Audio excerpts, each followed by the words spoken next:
Greetings and welcome, folks. You're in the Corporation Nation. This is Clint, your host, and I'm excited to say that we have 2 days with our guest, Dr. Scott McQuate, who is, quite an acclaimed author internationally. He lectures, he does all kinds of things. He's got lots of books, which we'll talk about tonight. You can go to his website at scottmcquate.com or Paxion Publishing. That's Paxeon Publishing. You can find all his works, and we'll talk about his other websites tonight as we go along. I don't want to delay tonight, but for now, welcome, Scott. Welcome to the show. Oh, well, thanks. Good to be here. Absolutely. I'm very excited to have you. I was just explaining sort of that the Bible is sort of a what Baudrillard and others refers to as simulacra, which is a copy without an original. And I kind of wanted to start off tonight, if you don't mind, by explaining why, what is the source of the copies that we have of the Bible? Well, you're right when you say that. Let me ask you first, can you hear me okay on this microphone? I think so. My board op will tell me if it's bad. He could probably turn up my end anyway. Okay. Well, you're correct when you say we have no originals of the Bible, and which makes things a little difficult because any text that we have in our modern day world, we can say, well, this person or that person wrote it, and you can go back to that text, and that's just not the case with the Bible. We have the Masoretic texts, which were the texts that were written by the scribes, the Jewish scribes, when they were in Babylon, and we have other sources like the Nag Hammadi text, excuse me, those found at Qumran in what are considered modern times, But we don't have any original text to speak of, although in my research I have found that there is a basis or a foundation of these stories that is not really known to scholars and theologians, and that is what I consider the original text, if you will. So it's not something that's known. It's not something that's embraced by Christianity, but we can get into that tonight. Yeah, well, I mean, let's give a perfect example, which let's take the virtual Ark story of the Ark, where all the animals are getting on the boat in the Epic of Gilgamesh. Mm-hmm. Right. Yeah, that's one of many stories that were, I use the word hijacked. They were hijacked by the Jewish scribes when they were in captivity in Babylon. And after they took these stories, they twisted them, they modified them, and they made them their own. And for the last 2,000 years, they have promulgated this idea that these stories are original to the Bible and that they were passed down to the scribes by God himself.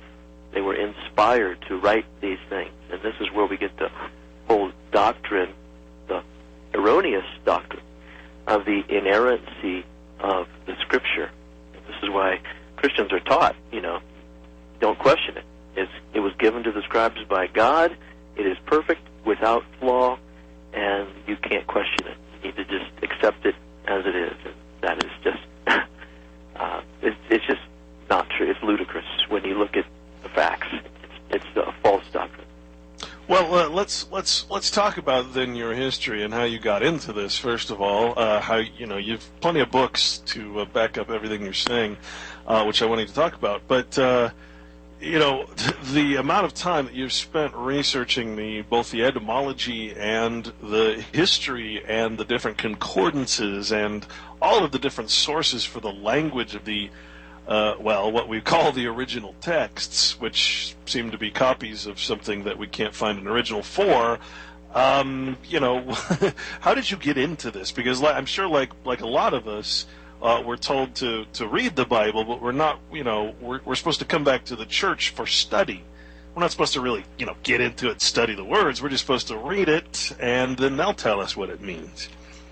Right, and that's one of the flaws, not only of the teachings of Christianity, but in our educational system as a whole. Because when you, from the first time you enter into school, kindergarten, let's say, at a very young age, you're never taught how to think. You are taught what to think. You are taught what the stories of the Bible mean, and you are taught how you are supposed to interpret those within these certain parameters. But you're never taught, whether it's in a religious context or simply in an educational context, you're never taught how to think, how to use that gray matter up there and really logically deduce for yourself what's going on. And this has caused a big problem.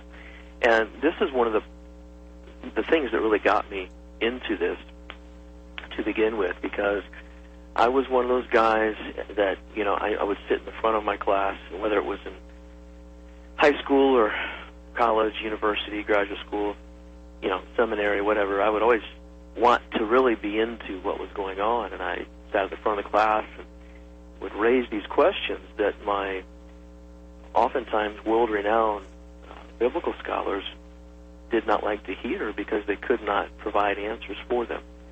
And when I had gone through this for years, and I had gotten the same old answer that, well, we're just not supposed to know these things until we are in heaven.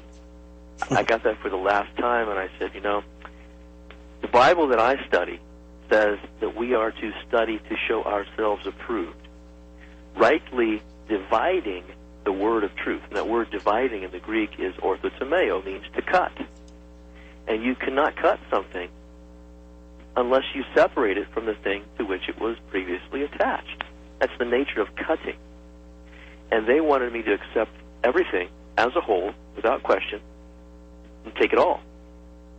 But the Bible even says if you take the whole lump, that you are going to be corrupted. And so I saw too many hypocritical things, too many dichotomies. And so I left that. I obeyed what the Bible said to come out of Mystery Babylon, and I fasted, and I prayed, and I just got on my knees before the Creator, and I wept, actually, and I just said, Father, I want to know the truth so I can apply it to my own life and so I can teach it to other people. And I'll tell you, Clint, when I did that, it was like the heavens opened up, and the proverbial sunlight just beamed through, and not. I'm stretching the truth a little bit, but it was like that in many ways, because that's when everything changed, and I got so much deeper into the Bible, and I started to understand what the stories were really telling us, and more importantly, I started to understand where they came from and how the scribes did this to weave their own meanings into these stories. And at that point, I started to develop a method of exegesis that has never been done before, and I can talk about that tonight too. But without doing the exegesis in the way that I do, by taking the biblical languages back to more ancient languages from which they were secretly derived, you can't know the truth of the Bible. It's an impossibility. And I know that's a broad statement, because for 2,000 years Christians have thought that they know the truth, that they believe in Jesus, they know the truth, and they understand it. But that's a lie.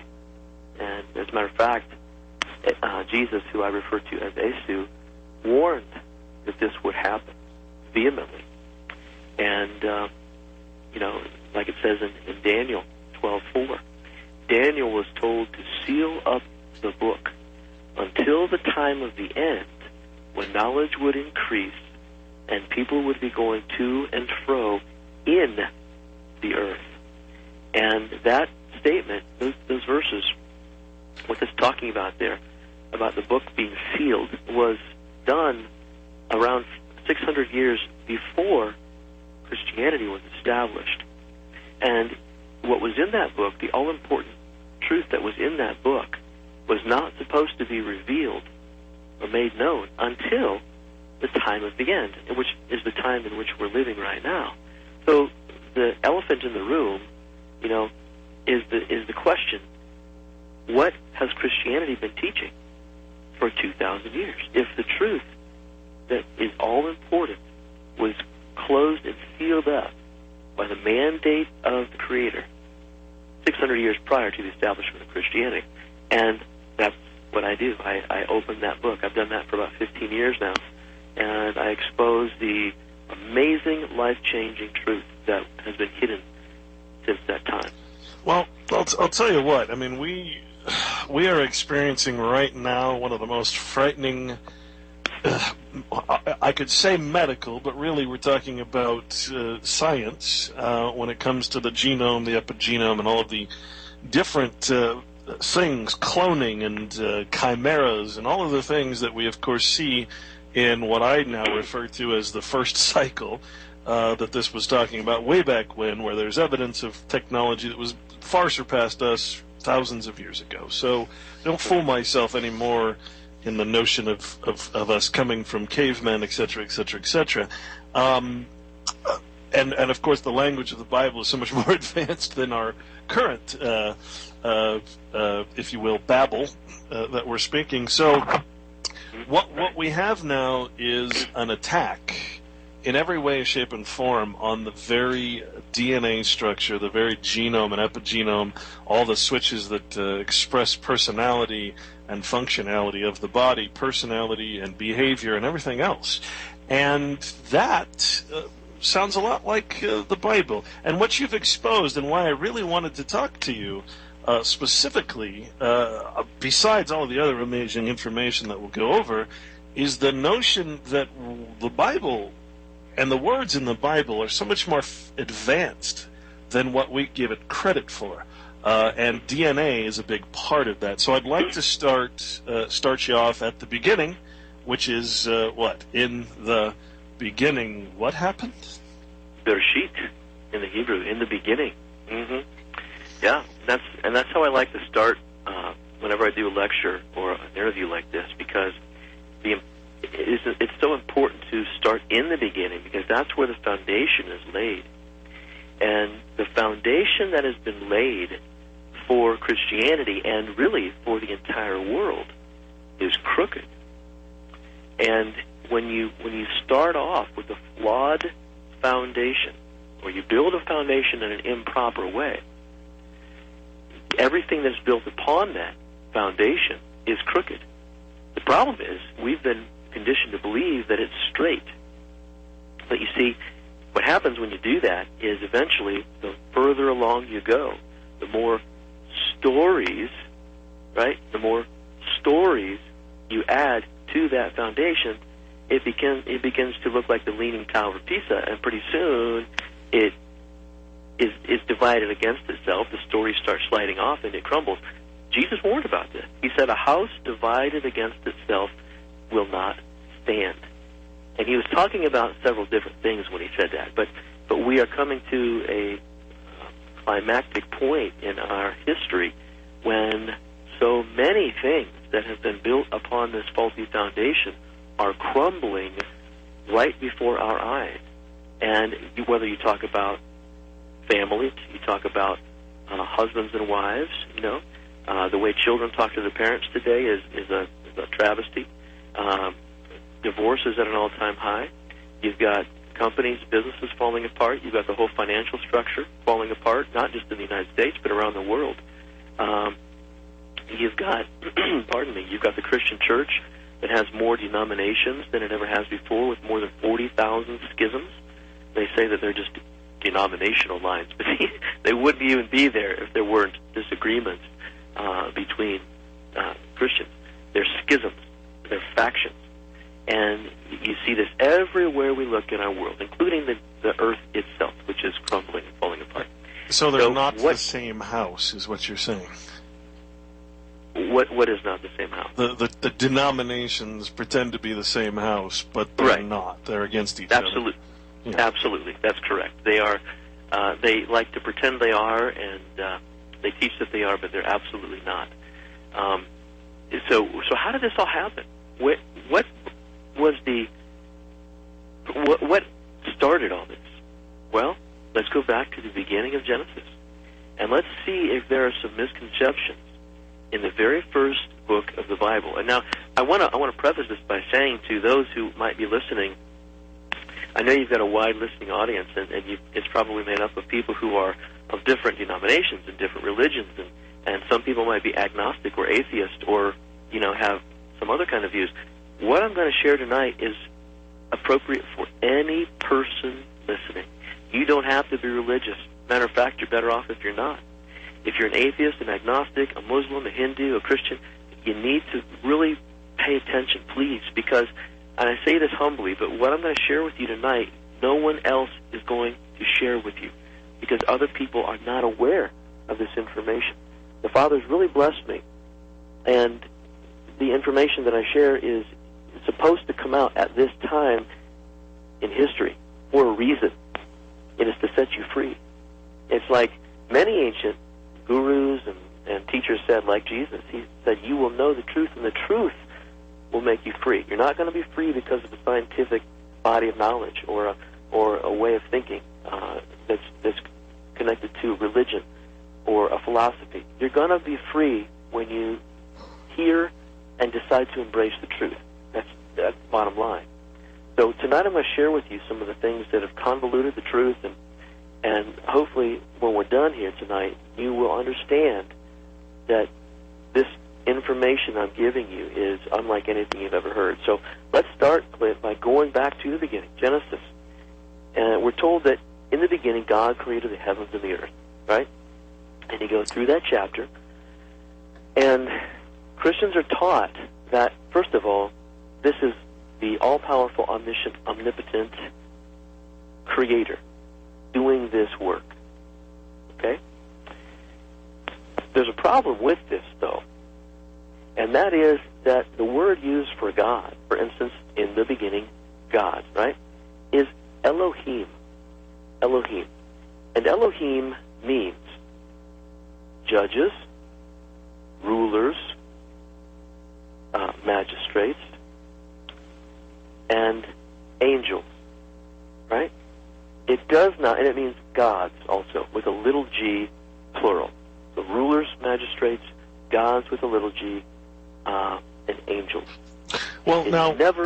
this word angel is very interesting. In fact, I was just doing the breakdown of angel, and it goes down, one employed to communicate news or information from one person to another at a distance, employed by God to communicate His will, etc., etc. It goes to announce and then denounce, and then it goes to message and messenger, and then it goes to sage because sage, and then it goes, just keeps going until you finally get to the anglic and the angle, a hook, an instrument to take a fish, and the Anglicans were, talked about the idiom of making one render themselves to the English law, and it keeps going and going, and finally it's basically just a dialectic, a logic, a reason that is put forward to you, and so the question becomes, what is an angel if not just a man posing as a messenger of God?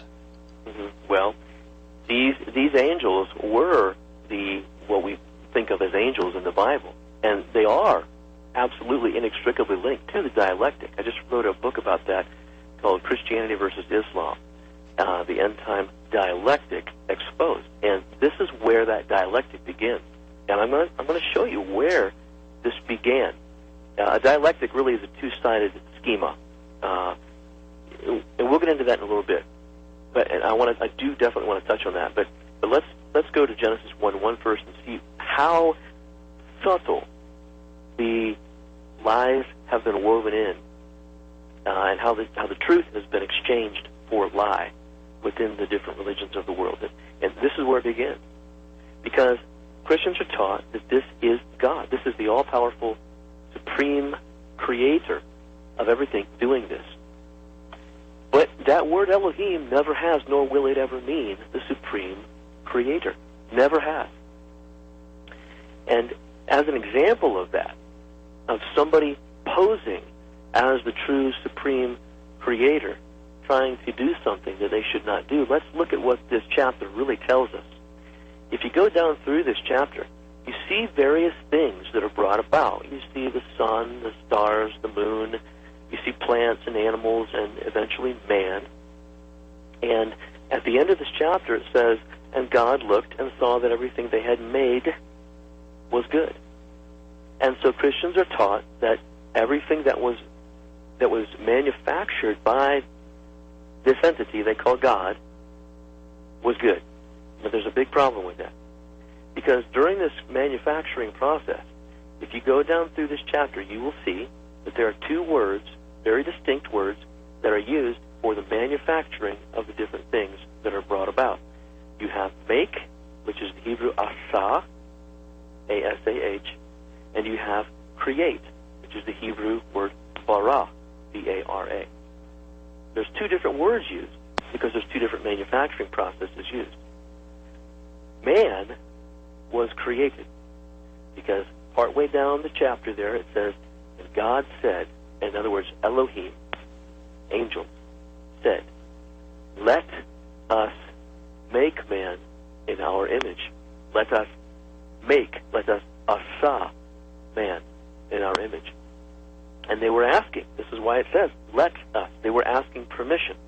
And the very next verse says, so God created man in his image, which should read their image, since this is a plural entity, this is a plurality. So they asked to make man. The answer they apparently got was no, so they proceeded to create man, bara.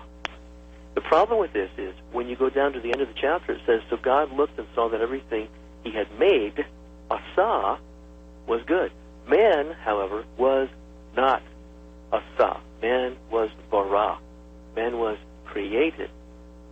But only the things that were made were good. This excludes man, since man was not made but created. Well, what do you do with that? Well, what they did with that was told to us in the last verse of that chapter. But it was twisted. It was covered up, and it was turned, the meaning of the words were turned backwards. Just exactly like it says they would be in Isaiah 29, 15, and 16. But it says that there were certain ones long, long ago that turned things backwards, that reversed them to appear as the potter's clay, which is the story of the potter and the clay in the very next chapter. So what's going on here? The last verse in the chapter says, God rested on the seventh day and blessed it and sanctified it, etc., etc., right? And rested from all that was made, that was created and made. But the words that are used there for blessed, rested, sanctified, and others can mean that, but they do not mean that. The real definitions of those words, and anybody can check this if they just want to get a concordance out and double check, the real meanings of those words are exterminate. As a matter of fact, 2 out of 3 of the words used there are the same exact words. They're translated as different words, but they're actually the same. They are the Hebrew word kala, K-A-L-A-H, which means literally to exterminate. This is where we get the Hindu word. Actually, it came from the Hindu word Kali, K-A-H-L-I, Kali, which means the great destroyer. So this is what was happening. Pardon me? Just an aha moment. Right. See how things change when you have a proper definition of the words? So this is what was going on. Man was created against the will of the true Creator by these entities that were posing as God, and as a result of their unlawful creation of man, he was not good, and he was therefore destroyed. He was exterminated. Okay? And this is why we have, and this was done by fire. This was done by fire. This is why we have the next story in the very next chapter of another entity that comes on the scene known as the Lord God, also called Yahweh or Jehovah within Christian circles. But I have to tell you, none of those definitions, neither the Lord God nor Jehovah nor Yahweh, are accurate. They're absolute fabrications. The words, or rather actually the letters, from which those other words or names were taken is simply Yod He Vav He, YHWH, and that's it. It's not a name. It actually means nothing except 4 letters, because the Hebrew language is an abjad language, like others. To know what vowels are placed between the consonants, you have to have what is called nichud. The nichud, N-I-Q-Q-U-D, just means little markings that indicate what vowel should be placed in between these letters so you know what the word is. And you have to have a proper context, too, to know what the word is referring to. Well, in the oldest text that we have, there are none of these nichud. It's just Y-H-W-H. So the scribes took it upon themselves to insert those little markings, those nichud, to manufacture a name, Jehovah or Yahweh, or the Lord God. But so they not. created a name out of what was not a name, another simulacra, if you will. We're going to take a quick break here. We'll be back. Stay tuned, folks. What if it could be proven that there was an age-old conspiracy conceived by an alien race to modify and infiltrate the genetics of humanity? Would you believe it? What if the recently discovered evidence to support this claim was overwhelming and had been buried beneath the ancient texts, including the Bible, for thousands of years? Would you listen? Researchers and theologians have been given a false context and are unaware of this information. Until now, it has been known only by the world's elite, who have hidden it from you for millennia, which means you will never hear it anywhere else on the planet. Now you can learn the real story hidden within the pages of the Bible and other ancient texts, and why the Great Pyramid, the Ark of the Covenant, the Holy Grail, UFOs and orbs, parables of Jesus, the Garden in Eden, the planet Saturn, and much more are inextricably linked to your DNA and the secret epic events that are about to unfold worldwide. Consider this your personal invitation from Dr. Scott McQuate, founder of the Inner Circle, to gain insight from more than a decade of his in-depth, never-before-seen research. Prepare yourself for a mind-blowing experience and learn the truth that can set you free today at www.innercircle.us. All right, folks, welcome back. You're in Corporation Nation. We're talking to Dr. Scott McQuate. I keep calling you Steve for some reason. I was talking to a couple of friends, both by the name of Steve, and then I called you Steve, and now I can't get it out of my head. It's really frustrating. That's okay. Dr. Scott, not a problem, Clay. You have a lot of websites, and some are more active than others. Why don't you tell people where they can find you? I know your personal... the group that you have is innercircle.us. There's scottmcquate.com, etc. Why don't you tell people where they should go to find your stuff? Yeah. Well, I started Inner Circle to reach as many people as possible, where I let them read my works and watch my videos and different things. It's a social network, too. And so they can go there and just about get everything that I have. Innercircle.us. All of my books, audios, DVDs, and things are also available at paxeonpublishing.com. It's P as in Peter, A-X-E-O-N, publishing.com. And there's other websites too, but those are the two primary ones where you can get everything. And if people are really interested in really raising the bar in their lives and taking their learning to the next level, the way to do that is to become an apprentice at the Inner Circle. I allow people to have a one-on-one session with me every month, and if you talk to other apprentices, you'll know that this is the real deal. It's extraordinary what you can learn. in just 1 hour. I have a lot of information, and as I say, the Creator's been good to me in my research, and, so that's the place to check it out. All right. Well, let's go back to this. It's not a name, but it's YHWH, and you say the vowels were just sort of placed in there, connector words, and it's kind of, explain that again for us. Sure, absolutely. Yeah, the phrase in the English translation of the Bible, depending on which version of the English translation you get, you have that entity called the Lord God, or Yahweh, or Jehovah. But none of those are accurate. And this has nothing to do with my opinion or my personal interpretation of anything. This is just the way it is. Anyone who honestly looks at this will have to tell you, unless they're a liar, that those are not accurate. Because the little vowel markings that are required in an Abjad language like Hebrew are absent. They're little marks that tell you what vowels need to be placed between the consonants, because an Abjad language, like an Abugida language, is consonant-based.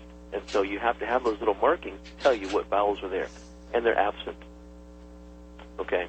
So this is one of the big problems for me when I was trying to figure out what was really going on, because, again, none of my, scholarly professors and others could answer the question. They would just give me some rhetoric, and we've all experienced that to some degree, and I just came to the point where I got tired of it. So I started looking into the ancient text. I took the Bible literally at one point when it says to seek the old paths. Old is the Hebrew word olam, and it means ancient, but it also means enduring. So it's referring to something that is very, very old, but something that's been here the whole time. And the oldest written language known to man is the Sumerian cuneiform. And you hear a lot of talk about this these days on places like the History Channel, the Discovery Channel, and other places when they talk about the Sumerian tablets. And so I started to investigate these and looking into that language. And I found out, as we were talking about earlier in the show, Clint, about how the different stories that are in the Bible have been actually taken from the Sumerian tablets and twisted and embellished and made their own. And Christians have been told that these were inspired by God. Well, I have news for you. They were not inspired by God, if you mean the true Creator. All right? These were taken from texts that predated the Bible, which is why we must go back to them to understand what's going on. And one of the stories that was taken from these tablets is the story of Adam in Eden. The Sumerians say that Adam was created in Eden. The Bible says that Adam was created and was in Eden. And the Sumerian tablets say that he was made in clay pots. Well, the Bible says he was taken from the clay and made by a potter. And so all these things, these uncanny similarities started popping up when I went back to the Sumerian text. And I thought, well, doesn't it make sense to think that the name of the Creator that seems to be so enigmatic in the Bible would be the same name of the Creator of man in the Sumerian tablets? Well, sure enough, that's exactly the case. But what I had to do to get that was to, again, go back to Isaiah 29, 15, and 16, when it says that there would be wicked men who long, long ago turned things backwards. It means to reverse things, to make them appear as the potter's clay. Well, that verse in Isaiah is talking about the potter and the clay, so this is something that I need to pay attention to. Well, what I did was I, first of all, found out who the name of the Creator was, what the name of the Creator was in the Sumerian tablet. And that name was Anunnaki. And many people have heard this name today. You can see it different places, videos and documentaries and places. Well, what do the Anunnaki have to do with the four letters YHWH in what's called the Tetragrammaton? Tetragrammaton is just a Greek word. It means four letters. That's what that is. in Genesis chapter 2, the YHWH. It's called the Tetragrammaton. But what's the connection between Anunnaki and YHWH? Well, what I had to do was transliterate. When you translate a letter, it's just called transliteration. You just take the letter and you change it into a different letter from another language, like you would a word. And so I took the letters YHWH and I transliterated them into the older language that preceded Hebrew, which was Aramaic. And when I did that, I got I-A-U-A. Then I took the verse in Isaiah 29, 15 and 16 seriously, and I understood that they had reversed those. They had turned those backwards to appear as the potter's clay, exactly like that verse says. So when I transliterated them, I turned them back around to their original form, which was A-U-A-I. And that is exactly the same as the vowels and the name of the Sumerian name of the creator of Adam, which was Anunnaki. And all you have to do then is reinsert the consonant back into those vowels, and you get the name Anunnaki. So, the one in the Bible, in Genesis chapter 2, who Christians falsely and dangerously call Jehovah or Yahweh or the Lord God, is not. It is simply the Anunnaki. The problem with this is this was simply those referred to in the Sumerian tablet, in the 6th tablet of the Enuma Elish, as the fallen one. So, if anyone listening to me, the first part of this interview, heard me say that those who actually created man in Genesis chapter 1 were the angels, you might begin putting 2 and 2 together and realizing that they were actually the fallen angels. Let me ask you this. Now, there seems to be 2 opposing views on the cuneiform and all of that. You have your followers of Zechariah Sitchin, which I have a lot of problems with because his, for instance, his appeal to the technology of the gods was exactly the same technology he had in his day when he was saying. And then you have the Lawrence Gardner, The Origin of God, The Revelation of the Devil, Christian O'Brien, The Genius of the Few, The Shining Ones, etc. And of course they define the Anunnaki as the Anunnaki, or the Shining Ones in the planted highlands, God in heaven, etc., etc. And then of course that the Shining Ones refers to angels or archangels, another word for watchers. So I'm curious, did you come across these particular works? Yeah, I don't read anyone else's work. I just made it a contract with myself that I wasn't going to do that. I've not been called to do it. There is a plethora of information out there, and the last thing I ever want anyone to accuse me of is taking someone else's work or working off of someone else's work. Everything that I do is entirely exclusive to me. That's just the way it is. I've never read Sitchin. I've never read any of these other works you're talking about. And I'm glad I haven't, based on what you're telling me they're saying, because they're misguided. They're not correct. These are the archons. The ones we're talking about are the same ones that are referred to as the archons. These are the same ones that rule our world today. They are the fallen angels. This is one of the greatest deceptions that has been perpetrated against humanity. They go by different names in the Bible. I talk about this in all of my works. They are not the ones who Christians believe, or Muslims believe, or others are God. They're not. They have masqueraded as God and took the law, if you will, into their own hands. And when I say law, I'm referring to the code. When we talk about the law, the earliest lawgiver was Hammurabi, okay? And Hammurabi's code was a set of ordinances and statutes called the law. He was the first lawgiver. But Hammurabi was simply who the Bible refers to as Abraham. And this is why the old Jewish rabbis used to refer to Abraham as Huram Abi, because Huram Abi is an anagram of Hammurabi. And most Christians, if you ask them who had the law, who got the law first from God, they'll say, well, Moses did. He got it from God on the mountain. That's true, but he was not the first one, because the Bible tells us that Abraham that he kept the statutes and ordinances of God, so he had to have them. And you find the same character, Abraham, in the Hindu text as Brahma, Brahma, which again is another anagram of Abraham. And this is why Brahma's wife had a name of Sarasvati. And you find that same entity, his wife in the Bible, called Sarah. And these are all plays on words. That's what they are.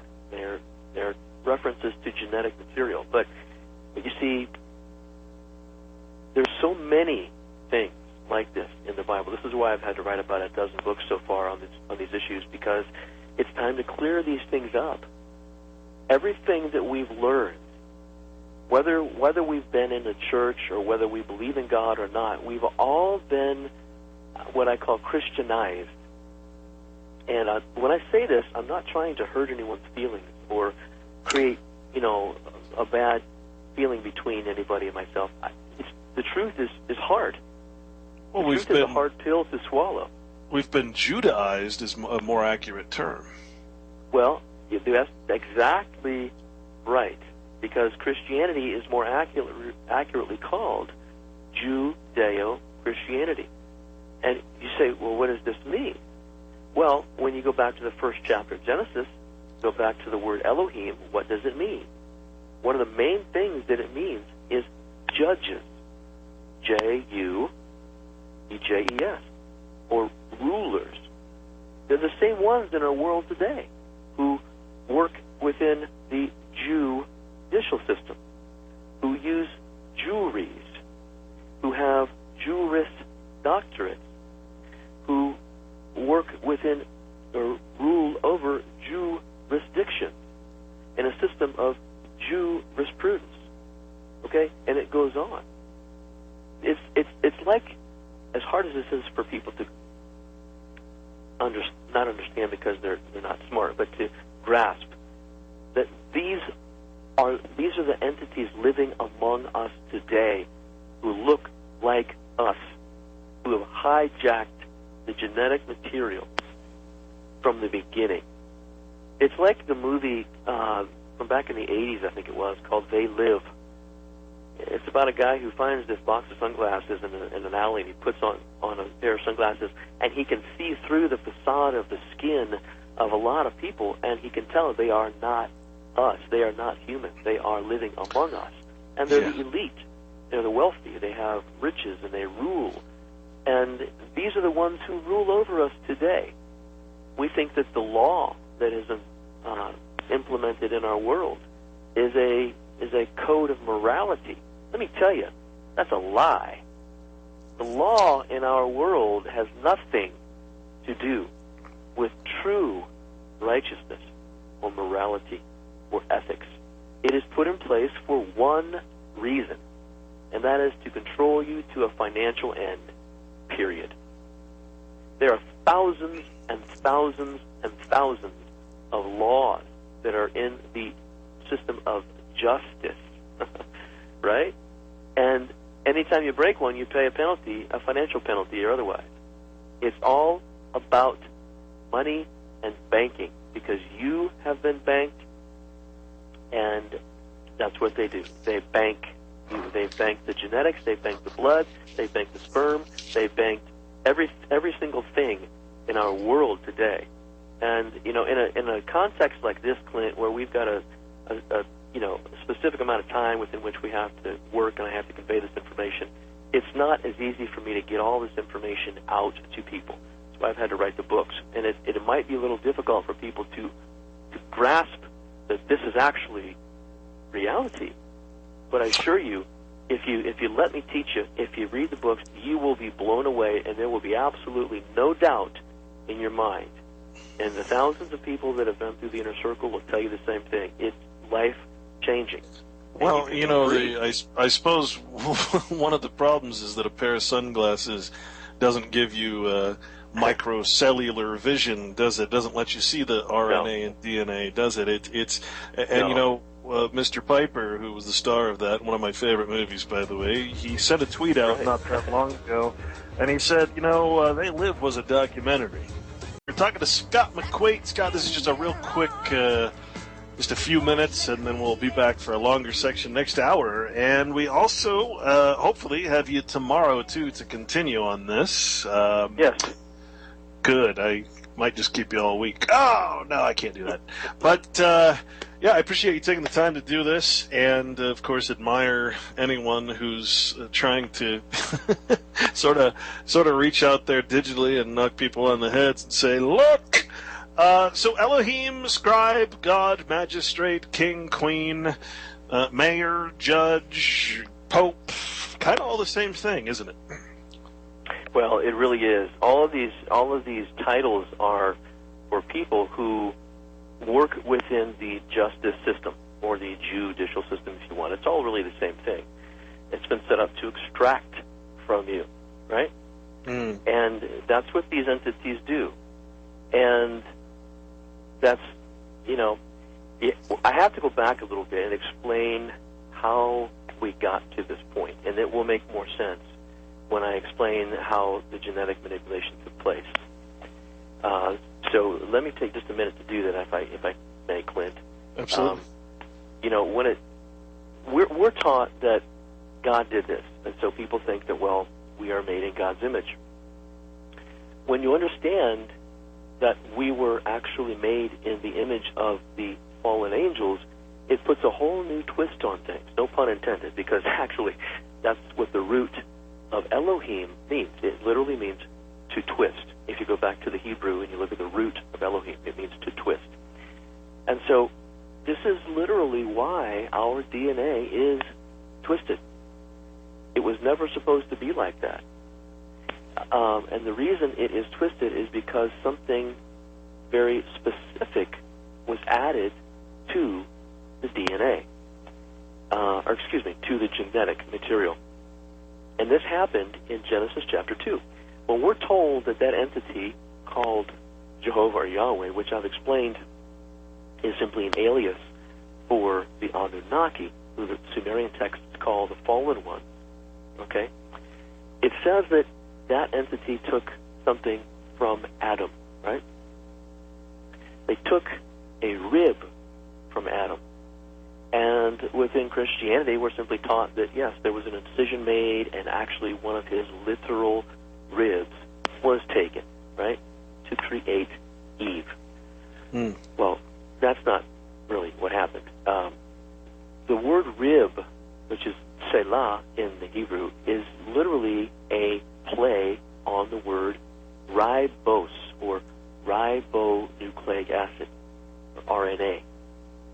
And the thing about nucleic acid is it is a necessity. It is a need for parasites. Parasites need a host, and but they don't just need any host. They need a very specific host, and that is called nucleic acid. And this is because they, as viruses, right, as a parasitic virus, they cannot replicate themselves. They cannot procreate. Nucleic acid, however, is the fundamental primary component of genetics which allows cloning to take place. This parasite attached itself to the rib, or the RNA, the nucleic acid of Adam, at the exact same point in time when it says that the Lord God breathed into Adam. And that is when DNA was formed. All right. Well, that's fascinating. We'll come back and we'll expand on that. We have a much longer segment here coming up. Stay tuned, folks. We'll be back.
Welcome back, folks. You're in the Corporation Nation. We're talking to Scott McQuate. That's Dr. Scott McQuate. He is the author of several books.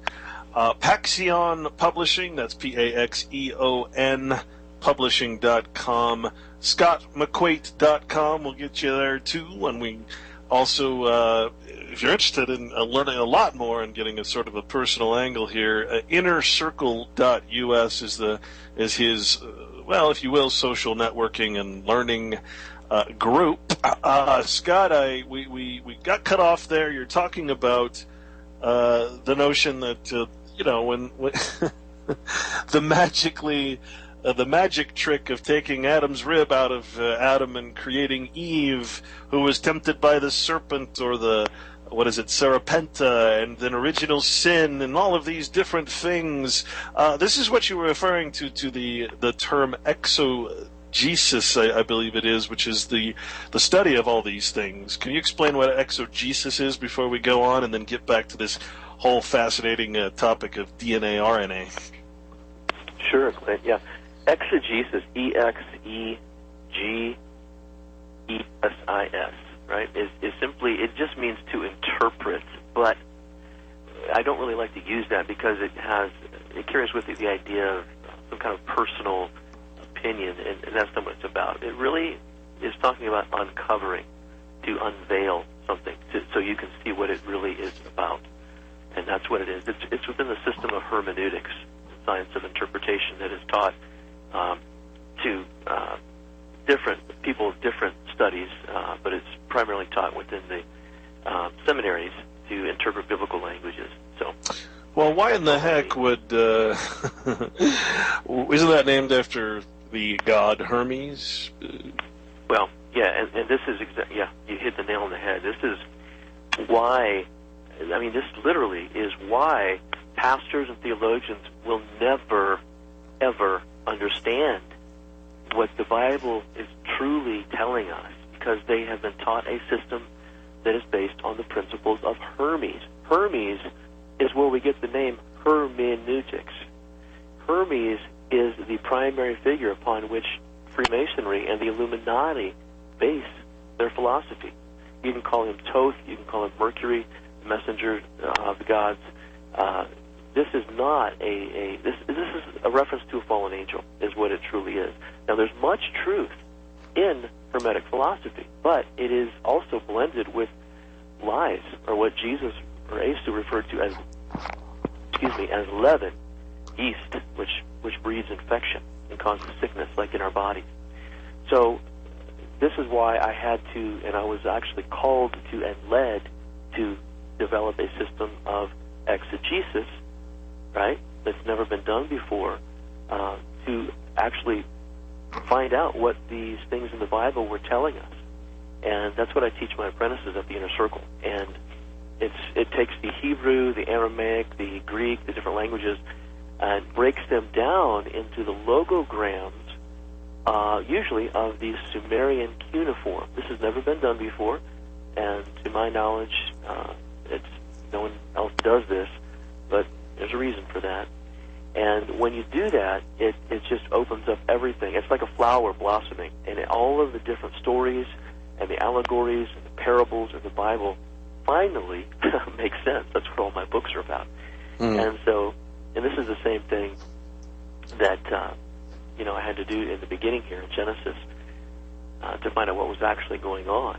But the word rib actually is a logogram in the Sumerian language, R-I-B, and it means to be higher in rank.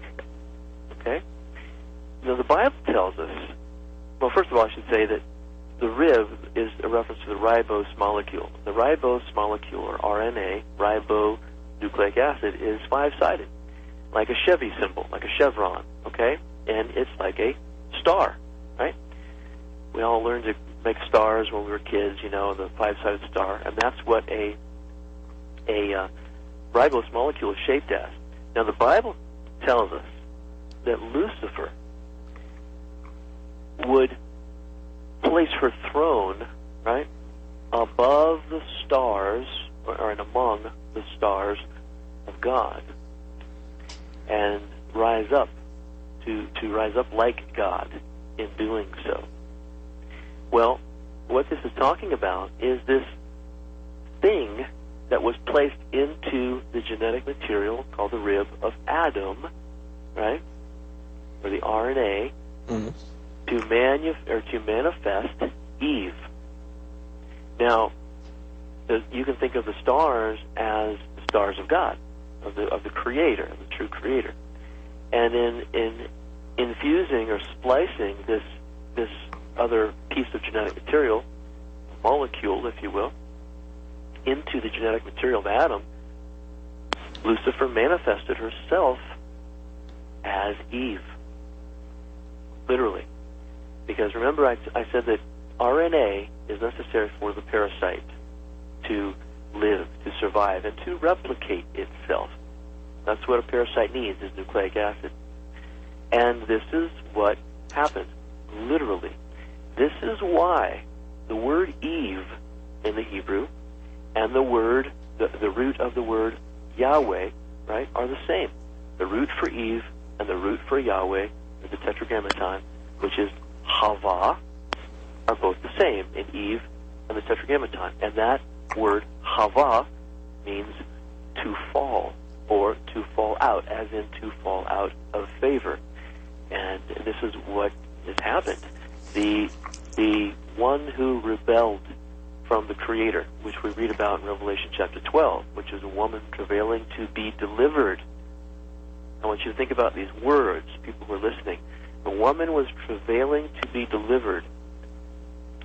And it gives you the idea of a woman who is pregnant or wanting to be pregnant. She's just dying to be pregnant, to deliver, right? To conceive, or she has conceived. In other words, she not necessarily has conceived already, but she has conceived a plan. She's hatched a plan in her mind, which she conceived, right?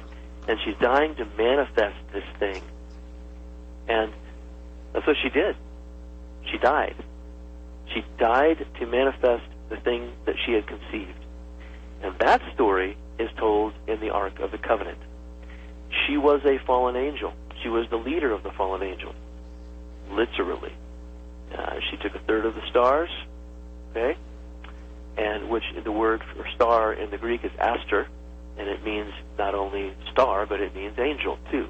Both. Aster means star and angel.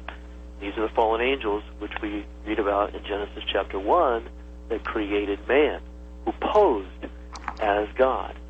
And they couldn't get it right. They couldn't make man. Man was bad. Man was killed or exterminated, as I pointed out in the first part of the show.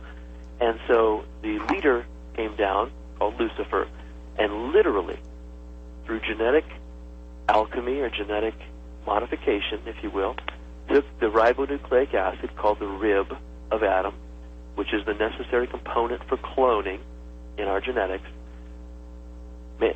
put something into it, all right, from herself, and manifested herself out of him.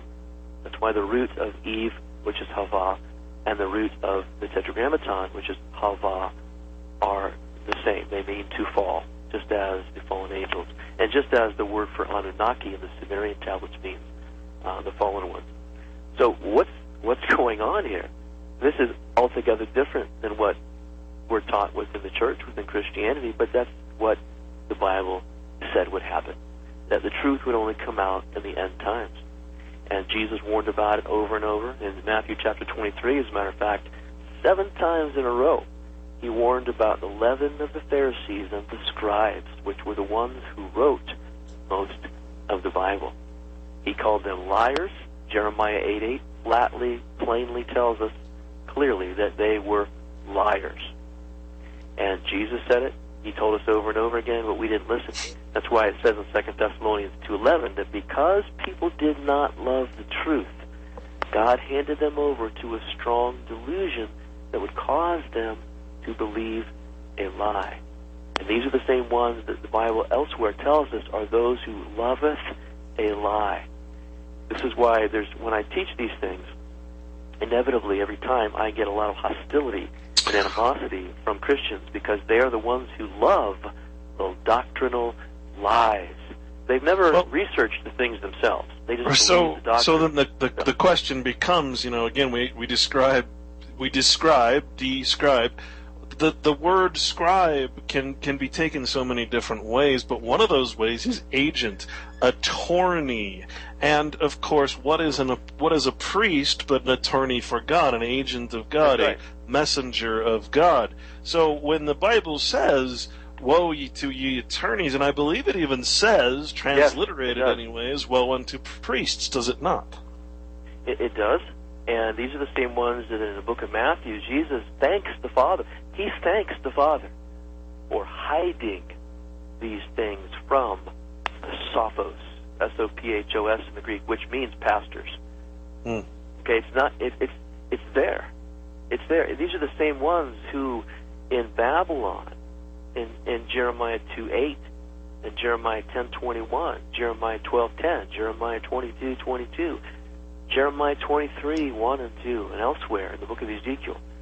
These pastors are blamed by name. They are called the pastors for leading the people into spiritual, financial, and physical slavery in Babylon. And this is why at the end of the Bible, in Revelation chapter 17 and 18, especially verse 4 of chapter 18, Jesus says, in reference to Mystery Babylon, again, we have a reference to Babylon, he says, "Come out of her,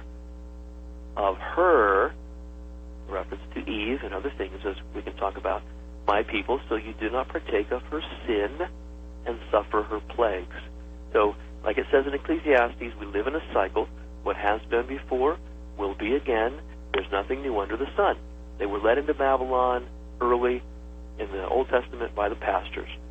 We're in Mystery Babylon now, and those who are at fault for leading people into spiritual slavery are the same pastors. Well, and this goes back to the notion of the sophistry of education, the notion that, I can get a master's degree in education and I can immediately become a teacher of what I've just learned. That's a frightening thought. Not that you need life experience, or you need to verify what you actually learned. You have churches like the Mormon Church that say, well, congratulations, you're 16 years old and you're now an elder. Right, exactly. And I'll tell you flat out, honestly, what I've learned about the exegesis, about the language, about the true meaning of all these stories and passages in the Bible, I never learned in school.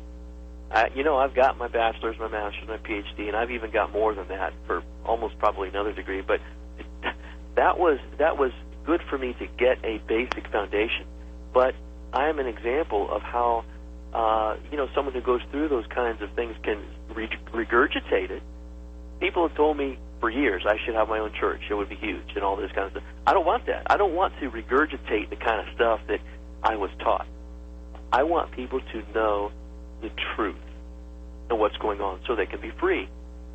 People who sit under pastors and listen to the doctrine are not free. And as we can talk about later, there's a very important reason why knowing the truth is so important. Because in the coming days, people are going to have to make decisions, personal decisions, as to who they are going to follow. And Jesus knew this. He knew it. He said over and over that the truth is important. You will know the truth will make you free. He said the way to true life is narrow, and there are only few who find it. But when you put that against the fact that millions and millions of people are Christians, or in some other religion that believe they know the truth, what is that? What do we do with that idea that the truth is only known by few, and the road to that truth, the true life, is narrow, and only few find it? What do we do with that? Was he lying to us? No, it's us that have to change the way we think and what we believe, and align our minds with the truth instead of with the doctrines. The doctrines were created by the scribes, just like a doctor today would prescribe a medicine, a pharmaceutical. And knowing that, when you understand that pharmaceuticals really produce a lot of yeast and candida in the body, which is a perfect environment for disease, then you should understand that the doctrines of the scribes who wrote them produced spiritual disease. And furthermore, in the book of Revelation, we're told that they have done all this, and they would rule by witchcraft, the casting of spells, and sorceries. But the word sorceries is the Greek word pharmakeia, which literally means pharmakeia, or pharmaceuticals. That's why you can't turn on the television and watch it for more than 10 minutes without seeing, a barrage of pharmaceutical commercials, because that is a primary mechanism by which they are ruling over people and controlling your mind. If you get vaccinated, you're a fool. If you take pharmaceuticals, unless it's absolutely positively necessary, you're simply allowing yourself to be a victim of their control mechanism. There's all kinds of information out there about vaccines. If you want good information about vaccines, listen to Dr. Sherry Tenpenny. She'll talk about the thimerosal, the mercury, and the different things that are in these.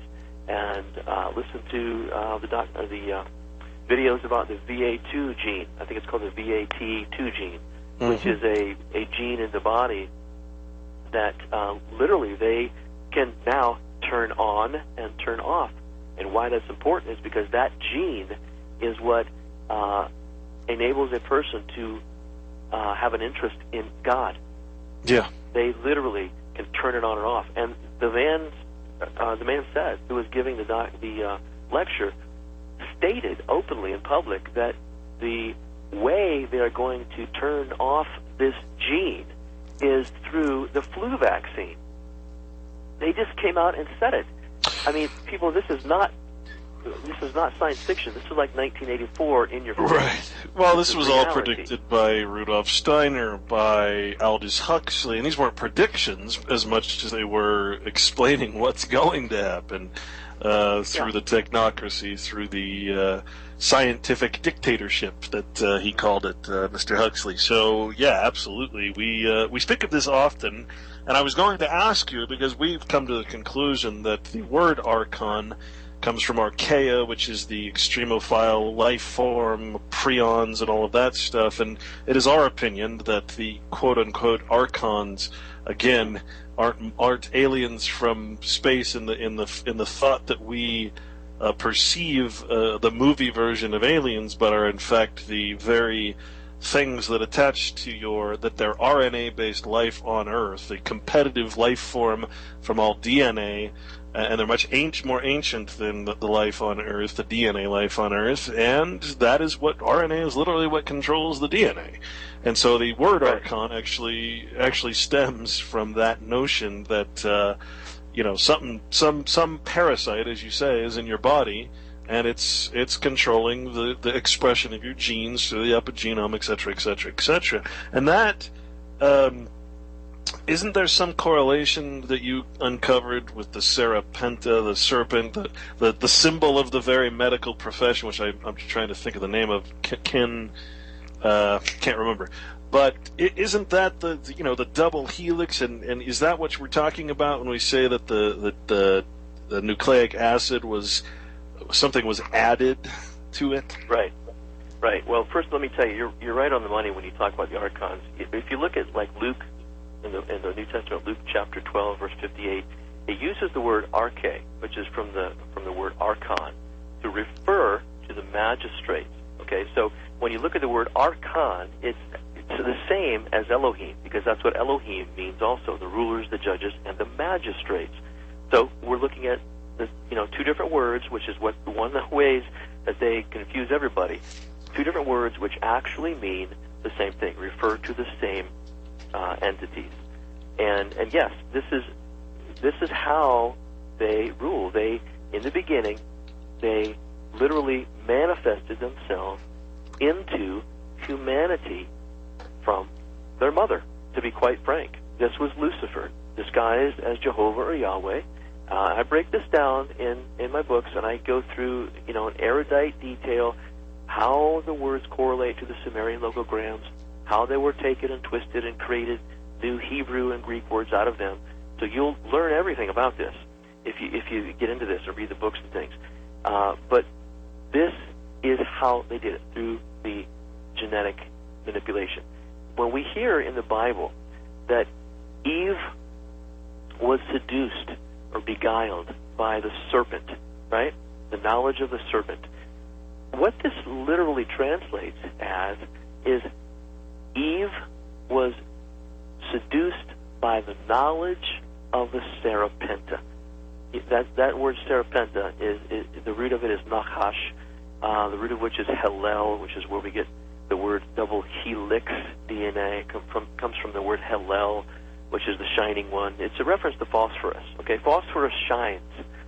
All right, before it is oxygenated. But once phosphorus, by the way, I should say this, that phosphorus is the Latin translation of the Greek word for the planet Venus, which they called Lucifer. Okay, so we have a connection to a piece of our DNA to Lucifer, and when phosphorus is oxygenated, think of a fallen angel or a fallen star coming into the oxygenated environment of Earth. When phosphorus is oxygenated, it becomes a phosphate. And a phosphate is a six-sided molecule, an old term for which is pyran, P-Y-R-A-N, which is one of two molecules in our DNA, the other being the rib or the ribose molecule. Okay? And this other molecule, this phosphate, which used to be phosphorus before Lucifer divided herself, right, or manifested herself through Adam, is the other molecule. Now, the word pyran, which is an old genetic term you don't hear much anymore, which refers to a six-sided molecule, is from the Latin, which means, or Latin word pyre, P-Y-R-E, which means fire. Okay? And this is the molecule that was added, and in the Bible it is literally referred to as the fire of Molech. Now, if you're on your toes, you'll recognize a connection or similarity in the word Molech to the word molecule. That's because it's supposed to be that way. That's one of those things they put in our face, but until this knowledge came out, no one knew this was what it's talking about. The Israelites were told not to put their children before the fires of Molech. What it really means is they were not to put their children above the fire of Molech. In other words, they were not to undo the DNA. Okay? In other words, put the ribose in front of the phosphate molecule. That's what it literally means. The way it's taught within Christianity and historically is that the Jews took their babies and they put them in this Carthaginian bull called Molech, and they lit a fire under it and they sacrificed their babies. That's an overt and exoteric surface view. Whether that happened or not, no one really knows. But that's the legend. But I'm telling you the real meaning of this is that they bore children, right, by the fires of Molech. In other words, until this molecule, this fiery molecule called the pyran, or called the phosphate, was put into the genetics of Adam, procreation was not possible. We would call it sex, right? But sex, the word sex just comes from the numerical system of the Sumerians, which was a sexagesimal system, meaning a system of enumeration which was based on the number 6. That's why it's a six-sided molecule. And this is why it's, intercourse is called sex. But intercourse is also the legal term for commerce. Yes. Now this is very important. I want people to get this. Okay? When the Bible tells you that you would not be able to it tells us that we would not be able to buy or sell unless we had the mark, right, of the beast, which we're told is 666, which in the Greek is hex, hex, hex, which we would call a spell because a hex is a spell, right? What this is referring to, literally, and I want you to understand this, is the thing with which we were made, which is called carbon. All life on this planet, whether it be plant, animal, or human, is carbon-based. specifically carbon-7. Okay? Carbon-7 has 6 protons, 6 neutrons, and 6 electrons. That is, by definition, the mark of the beast. As a fact, I talk about this in my book, The Tribulation, and I go into detail about it. We already have the mark of the beast, which is why we can procreate. Procreation is called intercourse. It's a giving and a taking, a buying and selling. It's an exchange. And this is why the powers that be, the judicial system, the judges, the rulers, the magistrates, right, the judiciary, made the term intercourse to refer to commerce in the legal arena. That is the reason why. Okay? We have the mark, which is why we can procreate. We were not meant to do it through the addition of a 6-sided molecule, through the fire of Molech, or the molecule that was added to the rib. It was a no-no. It was unlawful, carnal knowledge. And if you've been around a while, if you're a truth seeker and you've done some study in this arena, you know where I'm heading with this. This is where the old legend came about, being found under carnal knowledge. The old legend says that the king would not allow procreation without his consent. Things had to be proper. Things had to be appropriate. They had to be righteous in order to engage in this knowledge and to implement this system of procreation. If you were found under carnal knowledge, right, you were put to death. In other words, if you were found F-U-C-K-ing without the king's consent, you were put to death, because the mechanism by which we were to replicate ourselves was only to be done through RNA, not through DNA. DNA was a construct that was manufactured by the fallen angels. It was their own way. This is what the Bible means when it says everyone has gone their own way. There is none righteous, no, not one. Because they... Well, I'll tell you what, hold that thought. We'll be right back. Got to take a quick break. Stay tuned, folks. This is fascinating stuff. Hope you're taking notes. We'll be back.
Here in the Corporation Nation, we're talking to Scott McQuate today. That's Dr. Scott McQuate from Paxion Publishing, Paxeon, where you can find all his books. So many. And, I'm not asking you for a lot of sources of information tonight, because I know that you've done your due diligence. This is all going to be found in your works. But I did want to ask your source on the notion, and I've seen it in the etymology before, but the source of your notion of the whatever it actually means, fornication under the command of the king, that sort of thing. Where does that actually stem from? And it seems to me like they've sort of said, well, we can actually use this depraving act of sex as a weapon and use it as a distraction. And as long as people are focused on that, they'll never come over here and actually do any due diligence. We'll just, use sex as a weapon instead of, and we have population control and vaccines, so it's no big deal. It's actually a better way. Right. Well, it's a very old legend. It's actually hard to come by. Years ago in our research, I came across some old papers. I don't remember who gave them to me, but they were tattered and they were old, and they had this legend on it. Now, since then, I've looked online and I haven't been able to find this, but I have talked with some Freemasons who recollect having heard this, but it's real. It's there. But the idea, there's more to support the idea of sex being against the way of the Creator than just that old legend. If you want to read the books, it's all throughout the books when I break down the words. It's easy to see once you begin to see how they've manipulated the words. You can see that this was not a construct. This was not a mechanism that was ordained by the true Creator. That becomes pretty obvious. Is this to say that is that because, again, the sort of the strange notion to most is that the creation itself and man are two different, if you will, two different creators, one being, as you said, made by God, the other a creation of something else. Is that what you're referring? Because obviously sexual reproduction is all throughout nature. Right, but we have to understand who it was that created nature. That's why I went back to Genesis chapter 1 and I began to explain all of these things in detail, because the foundation that's been laid for us, in whether it's in school or whether it's in Christianity or Islam or anything, just being a member of the society of the world, right? We've been taught that that's how things are supposed to be done. The birds and the bees kind of thing. But this is why the foundation has to be, we have to clear away the faulty foundation. And let me give an example of this. Jesus says that he is the stone that the builders rejected that became the cornerstone. Okay? He's referring to a passage in, I think it's Proverbs or Psalms, when it says the same thing. Now, think of the pyramid, right? And think of the pyramid as being five-sided, 4 sides and a bottom. It's got 5 sides, just like the ribose molecule, right? Now, when he says he was the stone, that word is meaning the capstone, right? That was rejected, that became the cornerstone, meaning the foundation stone. And now think of the pyramid, the Great Pyramid at Giza, not having a capstone, which it doesn't. Not having a capstone, it's got a 6th side, just like the molecule that was added to the rib or ribose of Adam, who Colossians says was the first Christ. So now, the all-seeing eye symbol that we see on the dollar bill over as the capstone, what is obviously a Masonic concept. So what does that represent? Well, it's talking about the same thing. It's talking about the same thing. What happened was they took the 5 and they replaced it with a 6. Just like they took the 5-sided rib of Adam, the ribose, and they inserted the 6-sided molecule, or the fire of Molech, into that genetic construct, which at one time was pure. And because they took the capstone off, in other words, they took the RNA and built upon it rather than allowing it to be the primary construct, things are crooked now. And when Jesus said this to the Pharisees, he told them this. He said, "Have you not heard that the stone that the builders rejected has become the cornerstone, and this is a marvelous thing in our eyes?" They got angry and they wanted to kill him because he was exposing what they had done. They had genetically modified the genetics, right, and done things their own way. And this is why they wanted to kill him, because he was making that known to everyone. Imagine what the world would be if we did not have the trappings of this construct, whether it be physical intercourse or whether it is commercial intercourse, right? Uh-huh. What would the world be like without these trappings, the debt that is brought on by both of these things? And we lived in a world that was morally pure, that was righteous, that was ethical, that was void of greed, that was void of these other outgrowths of a debt-based system. And by the way, I should tell you that the word for this genetic construct, this molecule, this pyromolech in the Sumerian is referred to as jinn, G-I-N, which also means to pay a debt. And this is why the world is up to its eyebrows and beyond in debt today. The financial debt we are in today is simply an outgrowth of the debt, the genetic debt that we entered into when we took it upon ourselves, or when our forefathers took it upon ourselves years ago. It was a contract to build a temple, and that temple is simply a metaphor for the body of man. And this is what we do today when we buy a house, when we buy our temples today. We enter into a pledge of death.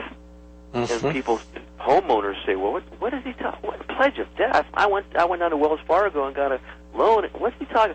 Well, here's what I'm talking about, and this is why it's so important to understand the meanings of words. When you get a home today in our system of intercourse or commerce, you get a mortgage. Mortgage is a word that is from two Latin words, muerte, gage. Muerte means death, and gage means pledge. And mortgage is literally a pledge of death. And this is why the pledge that we took on ourselves for the temple of the body is also a form of a pledge of death. And this is why Jesus, in the New Testament, speaking to us from a future perspective, having already passed out of the space-time continuum, which the Sumerians talk about, said, we were dead in our trespasses and sin, because he understood that the word sin literally means procreation. And if anybody doubts this, which you shouldn't, if anybody doubts this, all you need to do is search for the Hebrew letter called sin. It is a letter called sin, S-I-N, in the Hebrew language. And it shows two serpents coming together in the form of a V, and at the apex, at the bottom of that V, a parallel line, or a line going across horizontally and perpendicularly coming up to a third serpent. It shows two coming together to create a third. And the name of that letter is called sin. We're told in our world that, things like hate and greed and lying and fornication and just all of these different things are sin. That's not sin. Or we're told that sin means missing the mark, according to all the pastors here in Mystery Babylon. That's nonsense. Okay? Missing the mark can mean a lot of different things. If you and I, Clint, are playing, let's say we're at an archery range, right? And we both have our bow and arrow, we're shooting, and I miss, and you say, oh, you missed the mark. That's a little different than if we're in an underground bunker, right? And we push a button to set off a nuclear bomb, and we're aiming for a city, and we miss the city and hit something else, right? In both scenarios, we've missed the mark. But the context in which we missed that mark is altogether different, and it means entirely different things. So the idea of missing the mark being sin is nonsense. Missing the mark is just a little way they explain it. But the sin is procreation, and all of the other things that we're taught are sin that I mentioned are simply outgrowths of the original sin, which was sex, or more specifically procreation. So really we're talking about the side effects of the original sin, which was the mixing of the RNA, DNA functionality, and so all of these things that are happening to us, our emotional state and well-being, are just symptoms of that notion of sin. That's exactly what it is. And this is, what it means in Daniel, too, when it tells us that they will mingle their seed with the seed of man. The seed of man, it says, just as iron is mixed with miry clay, but they will not cling to one another as iron does not mix with clay. This is the seed of man was the RNA. The seed of the angels was the phosphate. Obviously, a seed has cellular memory, so that would certainly make sense. This, any seed is going to have the memory of its host. So yeah, That makes perfect sense. Now, is this the symbol of the caduceus? Is it caduceus yes. for the medical profession as well? Yes, which at one time was a single serpent, right? And it became the medical symbol today, which is two. Sarah, if you study the history of that medical symbol, it used to be one, and now it's two intertwined.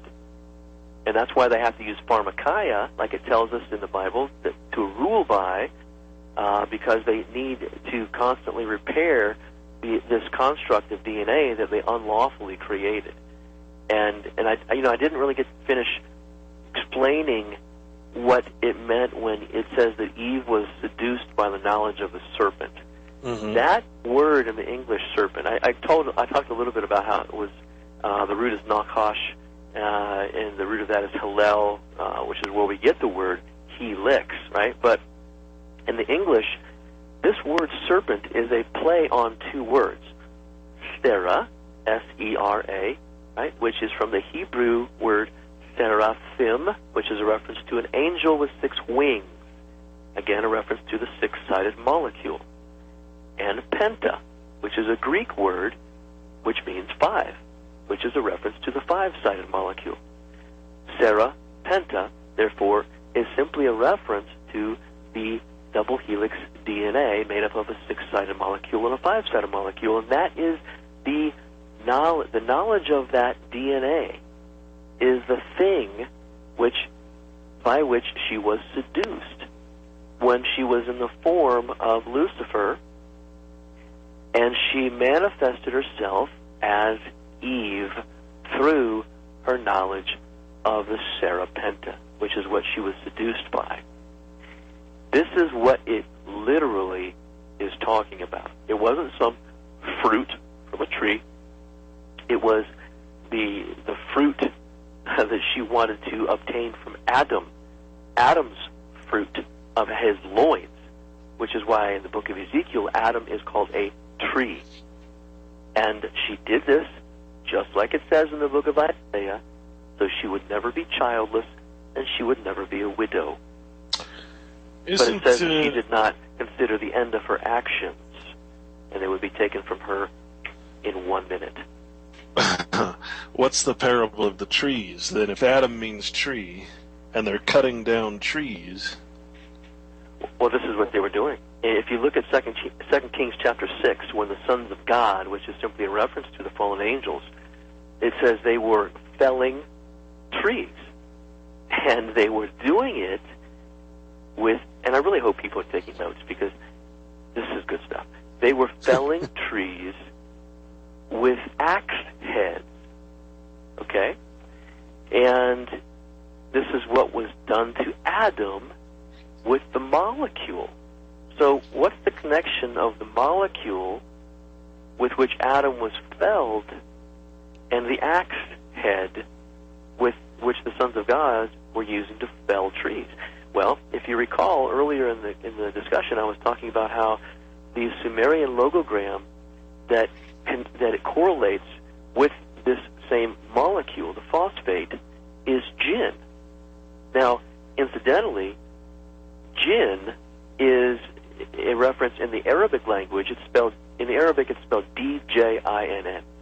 In the Sumerian, it is rendered as G-I-N from the cuneiform.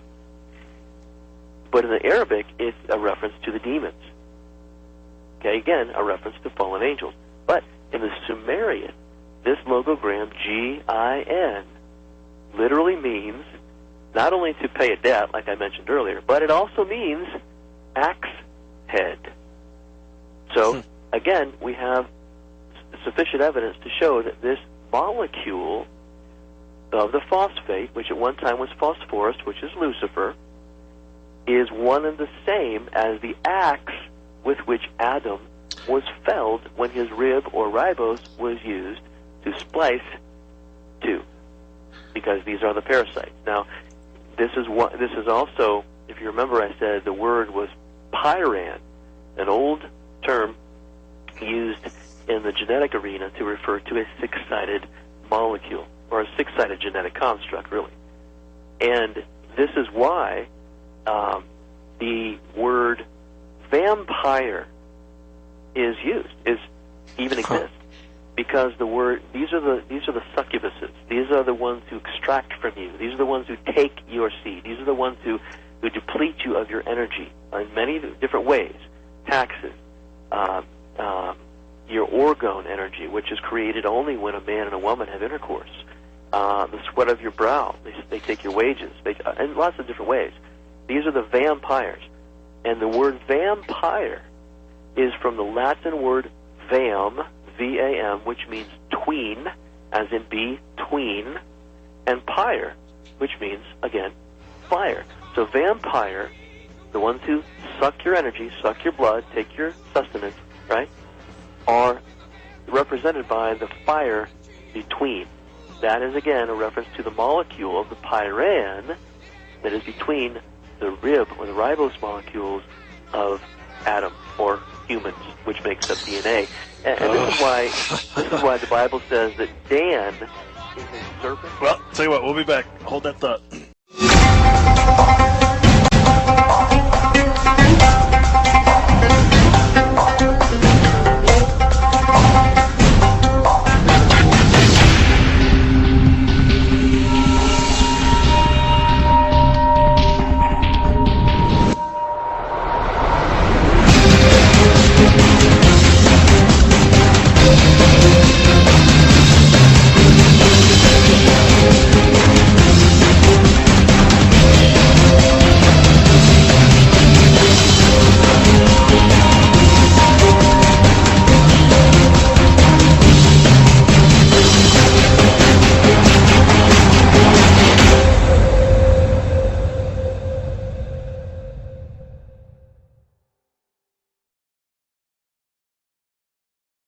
Scott, I sure appreciate you coming today, and you'll be back tomorrow, thank God, because we feel like we've scratched a massive surface that needs to be filled in.